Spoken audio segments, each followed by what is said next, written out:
À 2 pas de l'océan, sous les cris de son emblématique animal, la 14e édition du festival Le Goéland Masqué prend place à Pinmar. Près de 4000 visiteurs sont attendus pour échanger autour du roman policier. Et que ce soit avec les lecteurs ou tout simplement entre écrivains, c'est l'occasion de se rencontrer. 55 auteurs sont venus présenter leurs ouvrages et cette année, le festival a une nouvelle fois repoussé les frontières en invitant une douzaine d'auteurs européens. C'est la première fois que je viens ici, que je viens de ce coin de la France et de ce coin de la Bretagne. Ce salon devient une possibilité extraordinaire pour les écrivains de se connaître entre eux.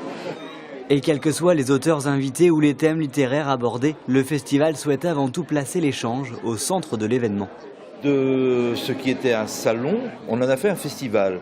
C'est-à-dire que l'aspect commerçant n'est plus devenu le seul aspect. On a mis en place des débats, des conférences et au fur et à mesure de ces années, on s'est rendu compte que le livre était aussi un plaisir. Et pour que le plaisir soit complet, quoi de mieux que de jouer autour des livres et des mots avec ce jeu littéraire masqué. Il se trouve que Jean-Bernard Puy, qui est membre des Papous dans la tête, est un des plus fidèles auteurs invités ici à ce festival. Et en bavardant avec lui comme ça, cette idée est née de faire, on va dire, une émission qui rend hommage en quelque sorte aux Papous et qui modestement s'en inspire. Et le principe donc c'est de demander aux auteurs soit de préparer des textes, soit de les faire ici en direct pendant le salon ou pendant le week-end au bistrot, de préparer donc ce qu'on appelle l'exercice sous contrainte. Un trait d'humour, des centaines de livres et surtout l'envie de lire, c'est ce que propage le Goéland Masqué.